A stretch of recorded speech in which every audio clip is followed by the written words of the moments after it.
जब लाड़ी महाशय को क्रिया की दीक्षा दे रहे थे महाअवतार बाबा जी, तो उन्होंने कहा था क्रिया योग सभी समस्याओं को दूर करेगा, विश्व के सभी राष्ट्रों को मिलाएगा, यानी युग की व्यवहारिक स्थापना करेगा।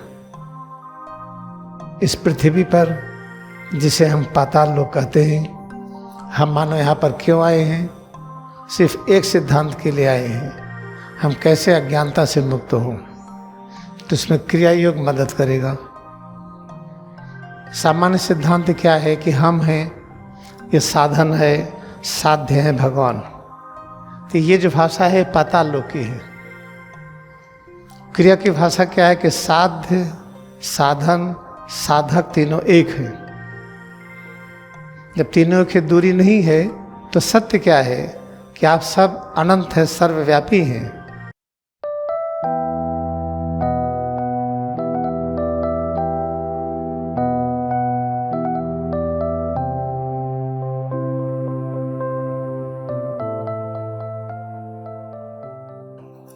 इस सदग्रंथ का हम एग्जाम्पल क्यों लेते हैं? क्योंकि वर्तमान समय में अभी तक जितने सदग्रंथ रहे हैं, अगर इसको और होली साइंस को मिला लीजिए तो ये टॉप पर है। इसमें संपूर्ण वेद मिलेगा और जितनी शिक्षा है, जितने पैगंबरों ने दिया है, अवतार ने, सब मिलेगा। जिसमें एक चैप्टर है, जब महाअवतार बाबा लाड़ी महाशय से मिले थे, वो चैप्टर है हिमालय में और राजमाल की शिष्ट, चैप्टर नंबर 34। जब लाड़ी महाशय को क्रिया की दीक्षा दे रहे थे महाअवतार बाबा जी, तो उन्होंने कहा था क्रिया योग सभी समस्याओं को दूर करेगा, विश्व के सभी राष्ट्रों को मिलाएगा, यानी युग की व्यवहारिक स्थापना करेगा।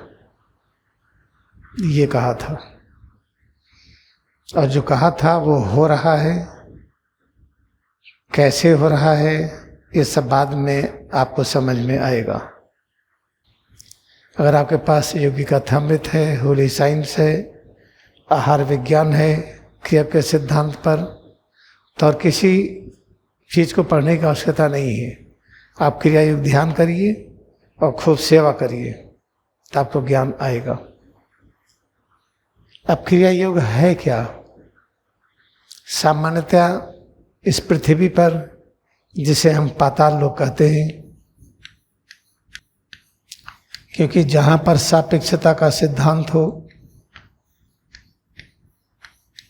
जहां पर दो चीजों का महत्व हो, ऋण होगा तो धन होगा, पाप है तो पुण्य है, लाभ है तो हानि है, जन्म है तो मृत्यु है।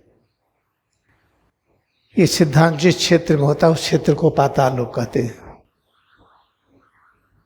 तो जो दृश्य जगत है ये पाताल लोक ही है। जब पाताल लोक में हम द्वंद्वता के सिद्धांत में रहते हैं तो ये बीमारियां और कष्ट होता है, जिसको कहते हैं कि नरक हो गया, हेल है, समस्याएं हैं। तो याद रखिए, इसी पृथ्वी पर रहते हुए हम मानो यहाँ पर क्यों आए हैं? सिर्फ एक सिद्धांत के लिए आए हैं, हम कैसे अज्ञानता से मुक्त हों। तो इसमें क्रिया योग मदद करेगा। क्योंकि यहाँ पर देखिए, जब कोई खाना खाते हैं तो स्वाद क्या है, स्वाद अच्छा है कि नहीं, इस पर ध्यान देते हैं। इस पर नहीं ध्यान देते हैं कि फ़ायदा करेगा कि नहीं, जो खाना खा रहे हैं ठीक है कि नहीं। आपके मन के पास इतनी शक्ति है, आप नए नए स्वाद को स्वीकार कर सकते हैं, लेकिन हम नहीं करते। इसका प्रभाव इस दृश्य जगत का है, जिसे पाताल लोक कहते हैं। इतना तो ज्ञान होगा ही, जब साइंस ऑफ फूड पढ़ेंगे तो आपको इतना ज्ञान मिलेगा कि क्या खाना हमें खाना चाहिए, क्या नहीं। जो खाना खाना चाहिए अगर स्वाद नहीं है तो मन के पास इतनी शक्ति कि उसका स्वाद आप प्रकट करिए। अब देखिए, द्वैत का सिद्धांत पाताल लोक का सिद्धांत है। तो साइंस ऑफ फूड में अगर आप देखेंगे तो आपको मिलेगा क्या खाना चाहिए, क्या नहीं। तो जो हमें खाना चाहिए उसका स्वाद नहीं मिल रहा है, तो याद रखिए मन बड़ा ही शक्तिशाली है। तो अगर क्रिया सिद्धांत से मन को जोड़ते हैं तो मन की इतनी शक्ति है, उन सभी खाद्य पदार्थों में स्वाद बना लेगा जो अच्छे हैं। हम इस आधार पर जीवन नहीं व्यतीत करेंगे कि इसमें स्वाद है कि नहीं। इसलिए क्रिया योग बहुत ही आवश्यक है। ये क्रिया का अभ्यास से ही हम जो द्वंद्वात्मक जीवन है, डुअल लाइफ है, हमारी ये ट्रांसफॉर्म हो जाती है सत्य की ओर। सत्य का जीवन में केवल एक है भगवान, दो नहीं। और भगवान अनंत और असीम है, आप अनंत और असीम हैं, लेकिन इस डुअलिटी के कारण आप छोटे दिखाई पड़ते हैं। सामान्य सिद्धांत क्या है कि हम हैं, ये साधन है, साध्य है भगवान। साधक जो हम साधना कर रहे हैं, साधन जिस चीज़ को हम पकड़ रहे हैं वो टूल, और साध्य क्या है भगवान। तो ये जो भाषा है पाताल लोक की है। क्रिया की भाषा क्या है कि साध्य, साधन, साधक तीनों एक है। जब तीनों की दूरी नहीं है तो सत्य क्या है कि आप सब अनंत है, सर्वव्यापी हैं, लेकिन अनुभव नहीं होता क्योंकि पाताल लोक के सिद्धांत में हम जीवन जीते हैं। तो अगर साधन, साध्य और साधक एक है तो क्रियायोग क्या है? यही प्रेजेंस ऑफ गॉड है। तो आप सीखिए कि कैसे बैठे हुए करेंगे, खड़े हुए करेंगे, चलते हुए करेंगे, खाना खाते हुए कैसे करेंगे। हर वक्त भगवान के साथ रहिए, इस चीज़ को याद रखिएगा। आइए हम संकल्प लें, नमन करें गुरुओं को, प्रभु को।